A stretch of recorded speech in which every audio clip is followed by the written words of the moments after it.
안녕하세요 여러분, 계백장군 인사드립니다. 오늘도 여러분 앞에 좀 한 말씀 올리고자 방송을 시작했습니다.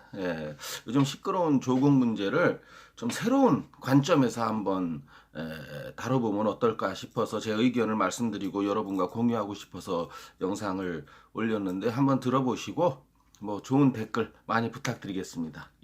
오늘 제목은 조국과 사회주의라고 한번 적어봤어요.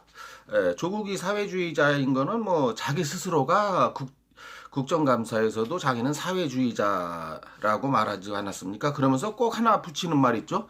진보적인 사회주의자다. 글쎄, 이 멀쩡한 자유대한민국을 사회주의화, 공산화하겠다는 게 그게 진보인 건지 한번 되묻고 싶습니다.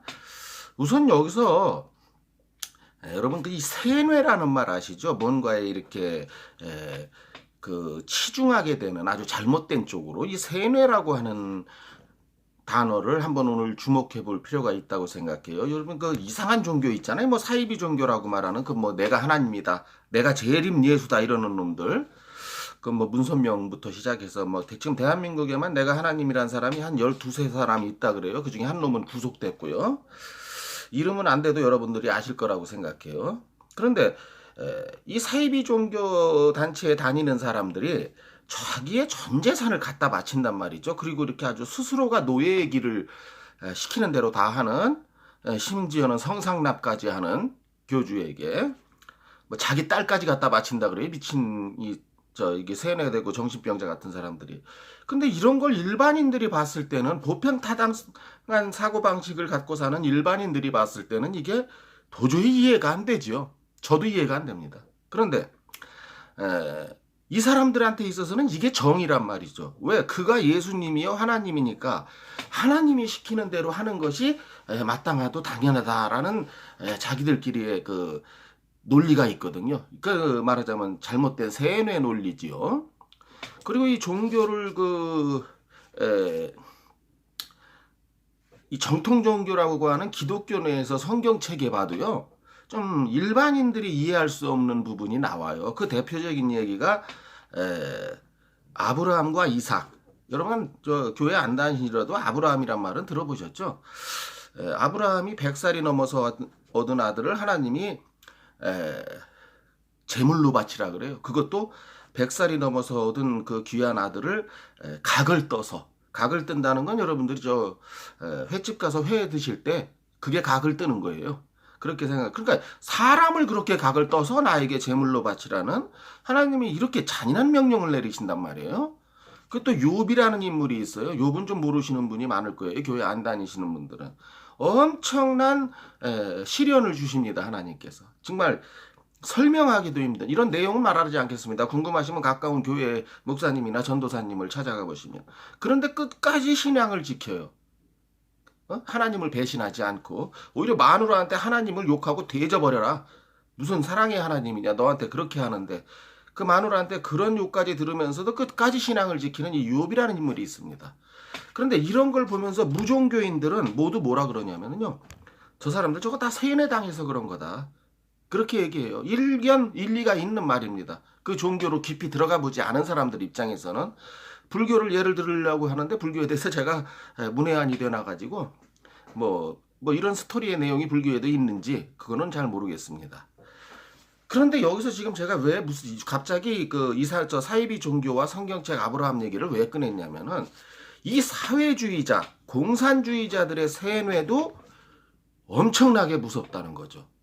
그러니까 이들은 어버이 수령을 위해서라면 가족 친지도 다 버리는 그런 세뇌가 돼 있는 집단이 바로 이 공산주의 집단이고, 그런 대표적인 집단이 바로 대한민국 위에 있는 북한이라는 거죠. 그러니까 자기 스스로를 사회주의자, 진보적 사회주의자라고 청문회에서 말한 이 조국이, 이 미친놈이 부인이 어떤 사건이 벌어지면 그건 부인이 한 거야, 나 아니야, 난 몰라. 그건 아들이 한 거야, 난 몰라. 그거 딸이야, 난 몰라. 상관없어. 오촌 조카? 그건 오촌 조카야, 난 몰라. 그러므로 내 가족들이 모두 어떤 책임질 일을 많이 했어도 나는 상관이 없고 괜찮다. 이런 논리로 지금 버티고 있는 거 아닙니까? 문빨도 바로 이런 논리로 조국을 비호하고 있고요. 아니 당사자가 범죄인이 아닌데, 근데 이들에게 한마디, 문빨에게 꼭 한마디 해주고 싶은 말은, 문빨은 수신제가 치국평천하라는 말을 모르는 모양입니다. 그리고 정치인, 공직자나 정치인 같은 경우에 가장 큰 요구되는 덕목이 뭐겠습니까? 당연히 도덕성과 윤리성이죠. 이 도덕성과 윤리성에서 완전히 벗어난 이런 조국 같은 인물을 자기 자신이 걸리지 않았으니까 합법적인 인물이다라고 비호하는 게, 이게 정상적인 여당이고 정상적인 청와대 또 대통령 문빨이란 말입니까? 말도 안 되는 소리 아니겠어요. 국민의 눈높이를 너무 낮게 보는 거죠. 이들이 그 조국이 말하는 게 뭐냐? 청문회에서도 뭐라 그랬어요? 사회주의 정책과 사회주의 사상을 나는 들여올 필요가 있다고 생각한다. 저는 반대로 생각합니다. 자유민주주의 대한민국의 사회주의 사상이나 사회주의 정책은 절대 전혀 필요 없다는 거죠. 사회주의 사상이나 사회주의 정책 중에서 뭐가 좋은 게, 자유민주주의 체제보다 뭐가 좋은 게 있어서 들여오겠다는 거예요. 자기 가족들이 모조리 구속돼도 이놈은 법무부 장관에서 안 물러날 놈이에요. 이게 바로 아주 그 산호맹 활동 때부터, 이놈이 활동했던 산호맹 때부터 빨갛게 물든 공산주의의 쇠뇌자이다. 조국 역시 대한민국 사회주의의 완성을 위해서 필요한 한 부품이요. 이 부품인 조국은 오로지 궁극적인 목적은 수령. 누구겠습니까? 지금의 수령. 김정은. 어버이 수령에 대한 충성심 외에는 자기 가족, 친지, 지인들, 친구들도 다 버리고도 남을 놈들이 바로 이런 강력한 사회주의에 세뇌된 이런 모습을 여러분들이 요즘은 보시고 있다고 생각하면은 저는 틀림없다고 생각합니다. 이렇게 또 요즘 들어서 어린 초등학생들을 동원해서 그 자한당 해체송 부르는 거, 여러분 제가 여러분들하고 공유를 했는데 들어보신 분들도 계실 거예요, 많이. 이게 지금 북한 어린이, 그 유치원 어린이, 북한의 초등학생 어린이들이 뭐 미제를 때려부시자 뭐 하는 그 동요를 부르듯이, 참 그게 동요라고 하기도 뭐하지만은, 지금 대한민국에 있는 초등학생들을 이런 식으로 또 그 붉은 집단, 제가 말씀드리는 항상 말씀드리는 그 민족 반역 주권 방송 같은 데서 앞장서서 이런 그 어린아이들의 세뇌 작업에까지 지금 손을 뻗치고 있는 아주 끔찍한 세상이 되었다. 그래서 지금 조국 문제는, 이놈은 제가 볼 때는 자기 스스로는 절대 안 물러납니다. 자기에게 있어서는 가족, 친구, 친지, 이게 중요한 게 아니에요. 사회주의 완성이 지 생애 목표이기 때문에 이렇게 빨갱이의 세뇌와 공산주의가 무섭다는 걸 제가 여러분 앞에 이런 관점에서도 바라봐야 되지 않겠나 하고 말씀드리는 겁니다. 여기다 오늘 한 가지만 더 보탠다면은, 뭐 정의당의 데스노트라는 거 있잖아요. 뭐 데스노트에 올라가면 뭐 낭망한다, 대부분이. 이게 데스노트를 그럼 올리지 않은 심상정, 미운 우리 새끼 꼭저 닥터, 도널드 떡같이 생기지 않았어요, 심상정? 그 미운 우리 새끼 심상정이가 왜 그럼 데스노트에 올리지 않았느냐? 이건 공산당과의 야합이에요. 왜냐하면 더불어공산당의 도움이 없으는 정의당은 국회의원 한 석도 안 나옵니다. 이게 무슨 말이냐면은, 국회의원 6명의 지역구 딸락 2곳이란 말이죠. 심상정과 이번 창원에서 보궐선거로 된 놈. 근데 이 2곳 모두 역시 뭐냐? 이 두 사람을 당선시키기 위해서는 먼저는 노회찬이었죠. 더불어공산당이 여기에 공천을 안 해요. 지난번에 창원 보궐선거에서도 그랬잖아요. 공천은 했지만 사퇴시켰잖아요. 그래서 이제 정의당을, 그러면 정의당이 당선되나 더불어공산당이 당선되나 문빨이나 더불어공산당 입장에서는 똑같아요. 왜? 같은 노선을 가기 때문에. 그런데 만약에 더불어공산당이 끝까지 당락에 상관없이 끝까지 그 선거가 끝날 때까지 완주를 한다면, 정의당은 한 명도 당선되지 않습니다. 지역구에서. 이건 이론상으로도. 그리고 그걸 잘 알아요. 심상정이가. 예?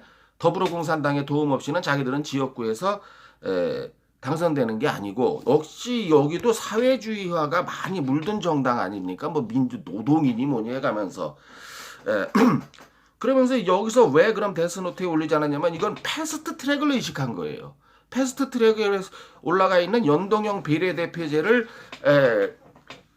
얻음으로써 이 연동형 비례대표제에 의하면 정의당이 국회의원이 20명 내지 30명이 거저 먹어요. 이 연동형 비례대표제에 대해서 제가 한번 설명을 드렸습니다만은 제가 요건 한번 원하시는 분이 계신다면 다시 한번 말씀드리겠습니다. 왜 정의당이 30명의 국회의원을 거저먹는 제도가 연동형 비례대표제인지를 아시는 분은 다 아시겠지만 그러면서 요즘 정의당의 인기가 떨어지니까 표를 의식한 나머지 이제 자기들이 사과 아닌 사과 비슷한 걸 하지 않았습니까? 국민의 눈높이를 뭐 우리가 제대로 맞추지 못했다는 등 실망을 끼쳐서 죄송하다는 등 이건 사과하고 싶어서 한 게 아니고 지금 당장 몇 표 나오지도 않는 정당에서 1점 몇 포인트 떨어지니까 지금 이제 발등에 떨어진 불을 어떻게 꺼보려고 하는 그런 수작에 불과한 것이지요. 연동형 비례대표제로서 국회의원을 거저먹고 자한당의 연동형 비례대표제를 모두 자기 당으로 뺏어와서 그렇게 해서 당선된 국회의원 수로 더불어공산당과 합산해서 이제 개헌으로 가자는 이게 바로 이 두 당의 정책이거든요. 개헌으로 가서 대한민국을 사회민주주의 공화국으로 바꾼 다음에 그 다음 단계가 뭐겠습니까? 고려연방제죠. 이런 공동의 목적이 있는 거예요. 정의당과 더불어공산당과는.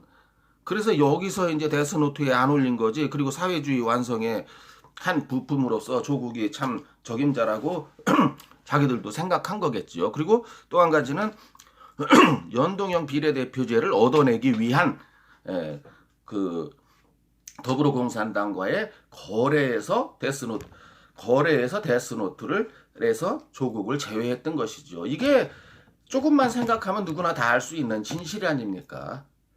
예, 오늘 방송 여기까지 하겠고요.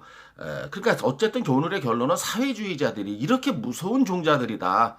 초등학생들까지 세뇌를 시켜가면서 요즘은 그걸 좀 강조하고 싶었고 이제 그 사회주의에 세뇌된 사람들이 장관직까지 대통령까지 오른 사람이 이렇게 무서운 모습을 보이는 게 공산주의와 사회주의자들이라는 걸 여러분 앞에 오늘 말씀드리고 싶었던 게 제 요점입니다. 다들 이해하셨을 거라고 생각하고요. 죄송합니다. 들으면서 그래서 이제 다시는 내년 총선에서도 연동형 비례대표제 같은 경우는 자유한국당이 전부 그 안에서 옥세를 하니 있더라도 막아야 되고요. 이건 대한민국을 공산화로 가시키기 위한 그런 나쁜 제도니까요. 그 다음에 내년 총선에서도 역시 자유한국당을 전적으로 밀어줘서 대한민국의 자유민주주의를 지키는 게 우리의 국민의 몫이 아닌가. 이 전라도하고 고정 짱깨 고정 좌빨들 빼고요. 빨갱이들.